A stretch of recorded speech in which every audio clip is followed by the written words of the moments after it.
Hello, this is David Clive Price, and you're so welcome today to the Asia Business Network Expert Series. Coming up, we're going to talk about public relations and communications, and how important they are to achieve success in the markets of both the East and the West. And we have a great guest in the experts chair today. It is Sally Meyer Yip. Sally is a cross-cultural public relations strategist with a mission to help companies build successful business with PR and marketing. She's the founder and CEO of 11K Consulting, a niche consultancy focusing on bridging the gap between UK, Europe, and Asia, China. 11K Consulting consists of a team of modern, multilingual communications experts who help European clients unlock the Chinese and Asian consumer, and who assist Chinese and Asian brands to work effectively in Europe. So we're thrilled to have her here today. Sally, welcome.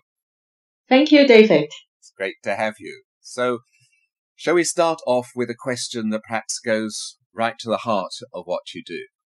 Yep, sure.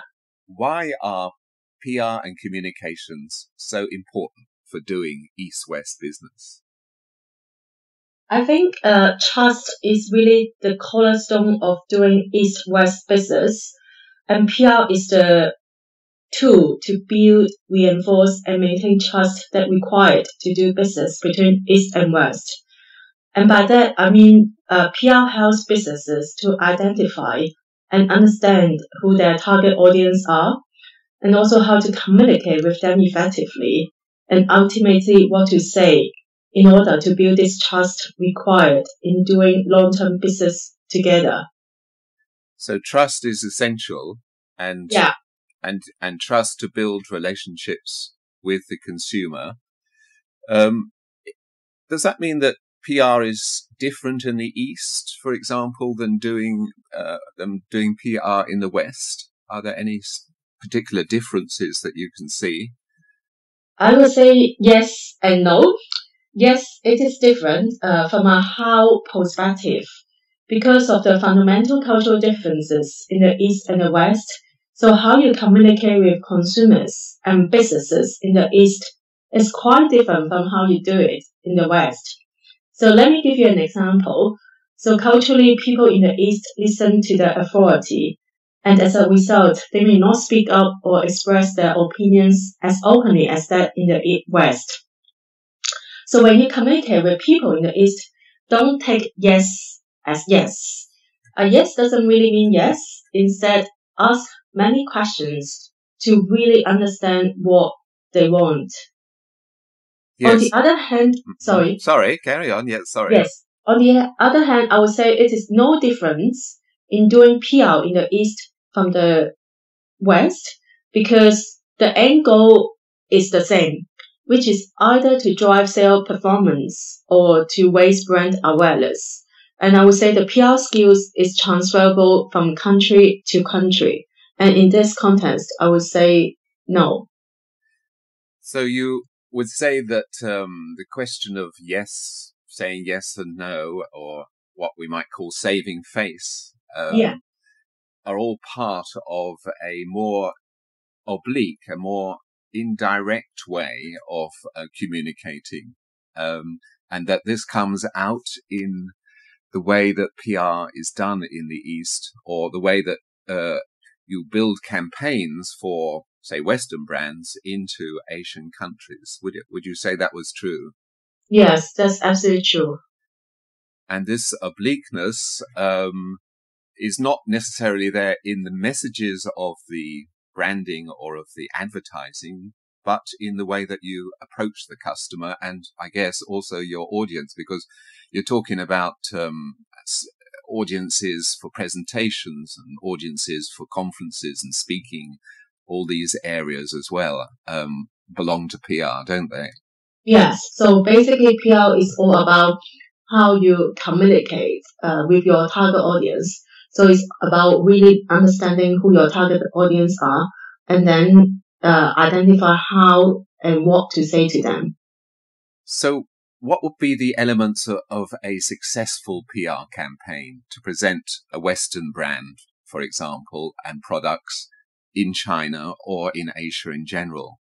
Yes, that is a really good question. There are three elements I want to point out here. So first is naming. It sounds very obvious, but very often Western brands do not recognize that they actually need a Chinese or local name. Because English is not the mother tongue for most people in Asia, and a lot of Chinese people have difficulty to pronounce English names correctly. So having a local name is really important to help the brand connect with the local audience. So just give you an example, one of my current clients is Burton Arcade, which is a beautiful luxury shopping arcade in London. And one of my jobs is to help them to increase their brand awareness in China and Asia. So the very first thing we did was to give them a memorable Chinese name. So first is naming. And the second thing I would like to point out is to find a local ambassador.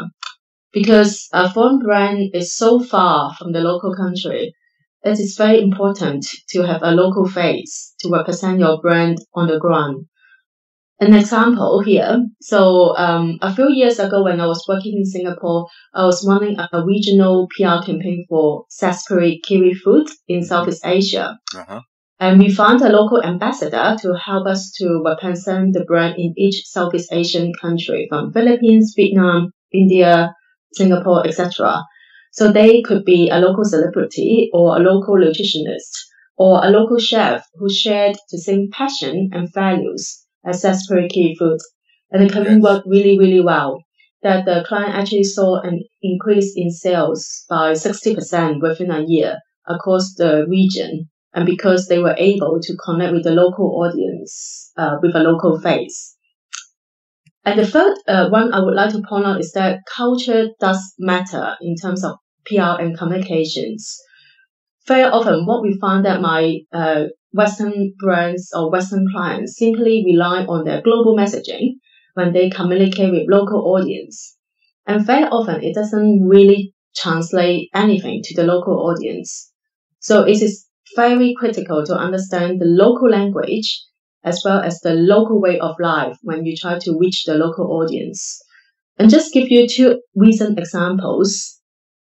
When KFC entered the China market, the slogan "finger licking good" Yes. means eat your fingers off in Chinese language. That's a great one. It doesn't mean anything. Yeah. And also recently in the USA, a marketer tried to issue coupons to the Chinese Americans in their native Chinese language that offered $24 discount with each purchase. But actually, this promotion did not work at all because the number 2 in some Chinese communities mean easy, but the number 4 is the word deaf. So 24 means easy deaf, which did not come out well for Chinese people. So the key is that brands don't have a second chance to market themselves in a new market. So it is really, really important to get everything right in the very first instance. Yeah, that's a great... Yes. So it's the naming, the local ambassador, yes. Understanding the local culture. Yes, that whole question of, I mean, I think that's probably the area where it's easiest for a Westerner to understand what's necessary is to point out the kind of mistakes that are made with language, just language to start with, and choosing your brand name and choosing your product name.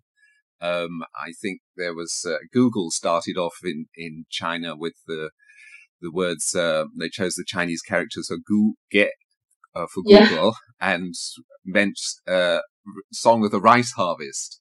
Yeah. Which, suggested that, Chinese consumers, if they use Google, were going to become rice farmers or, more successful rice farmers, which is not exactly what they wanted to do. Oh, yeah. That's a very good example of really understanding the local language. And by that, you can find local experts to help you. Yes, of course. And it's all part of this approach of doing very careful homework and plugging into the local cultures. I like very much what you said about the local ambassadors too. in other businesses, this might translate into the local partner, knowing how to choose the local partner. I've worked with a company in Hong Kong, a beauty products company that's for several years that's produced products all over Asia. But in each different market, they've chosen products and strap lines and messaging that's all to do with the local culture. And they've chosen, exactly as you said, Sally, the local ambassador. Maybe it's a famous movie star or somebody from the local culture that can promote their brands. So looking at it from the other point, just one more question I wanted to ask you. I'm fascinated to know about the Burlington Arcade. What did they choose for their Chinese brand name, and what does it mean? I'm sure listeners would like to know that. Yes, basically, because Burlington Arcade has such a strong history and heritage, so we don't want to mistranslate the essence of the brand. So for this one, we actually go for the easy one, which is to use the pinyin of Burlington Arcade as the Chinese name. So we have just launched the Chinese website actually. So the URL is called balendong.com, which is exactly the translation of Burlington Arcade in Mandarin. Excellent. And which would mean in Mandarin?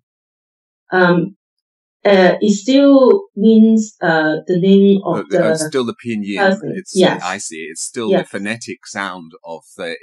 But in the Chinese characters, I was wondering if they represent something interesting.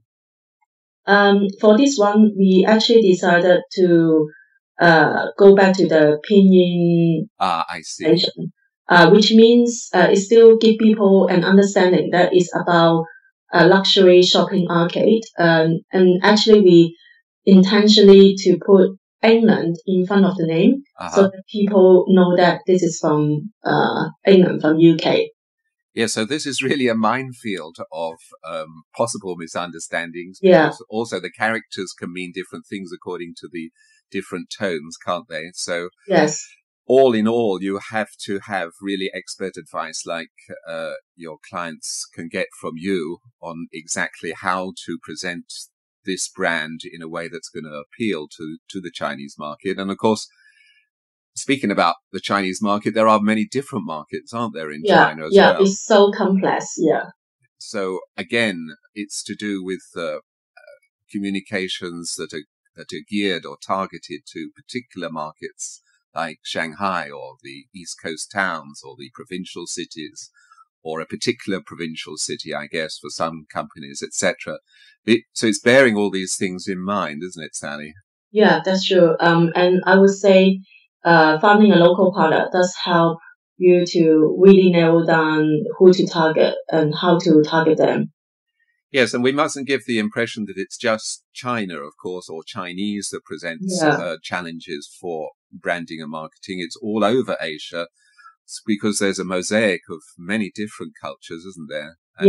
I guess for Western brands, when they think about Asia, they can also think about Europe. There's no Europe PR strategists per se. Germany is so different from UK. So really, we need to consider each country differently and make sure that we have local standard. We have global standard, but still we need to understand the local environment and do business locally. And it just goes to show how important knowing the culture is for every aspect of business, and PR and communications and marketing above all. Otherwise, your brand simply won't get off the ground, will it, Sally? Yes, exactly. And I'm sometimes surprised by companies that don't seem to have taken this on board.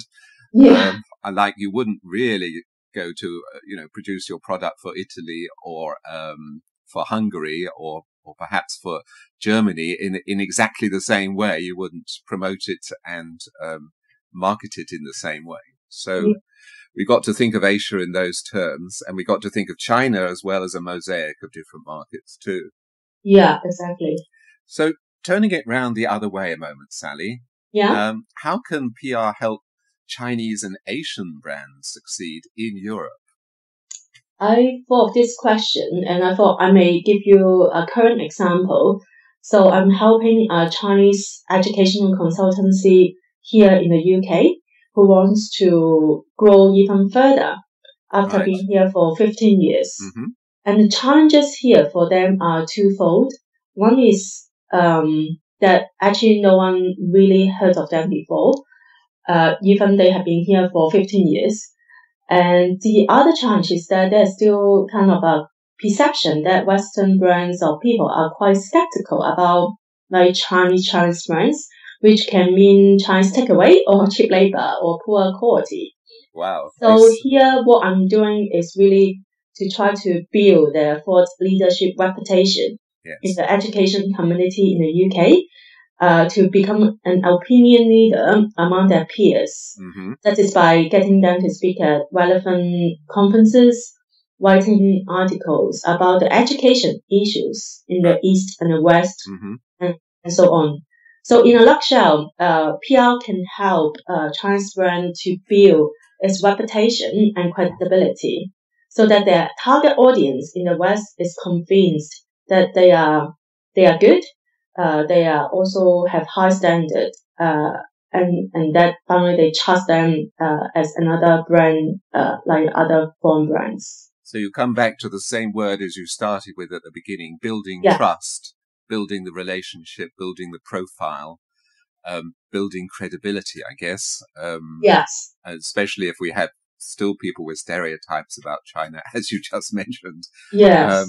So tell me, I mean, obviously you bring a great deal of passion to these campaigns. What do you like most about your PR, doing PR? Yes, I've been doing PR since I graduated from my journalism school at university in Hong Kong, and I have to say I love it ever since then. What I really, really like about PR is that I can honestly say that I'm never bored with my job any single day. I think it is because it's great for people who want to live in different parts of the world and get to know different cultures and people. And I think what I really like about PR is that the skills is transferable from country to country. And just to take myself as an example, I've been working in Hong Kong, Singapore, and London over the past decades. And now I run my own PR business in London doing Europe-Asia communications. So I love the fact that I can use my background and knowledge back in Asia in my current role. And that's the most exciting thing about PR, that it is transferable and that you get to know different people, different companies every day. Yes, it's a fantastic learning and sharing experience and and getting to know so many different cultures at the same time. Well, Sally, this has been a really great conversation, and I really appreciate the time you've taken to do this. Just before I let you go, I have one final question. What do you think is the most important challenge you solve for your clients with East West PR? I think it's actually about education. By that, I mean educating the client about how things can be done very differently in each other's country, and educate the client and the consumers that please don't feel offended if things are not done exactly in their ways. I think that's often the challenge in all sorts of campaigns and, of course, different sectors. Yes, it's a dialogue, isn't it? And I'm sure that's a really important tip that listeners will want to think about and develop for themselves. So that's it for today. I'd like to thank Sally for being my guest. Thank you, Sally. Thank you. Great to have you. And if you'd like to know more, please visit Sally's website at www.11kconsulting.com. That's 11kconsulting.com, which is also there at the links below. And listening to more news and views on doing business in Asia at Asia Business Network Expert Series, to which you can also subscribe on iTunes. So until the next time, happy listening.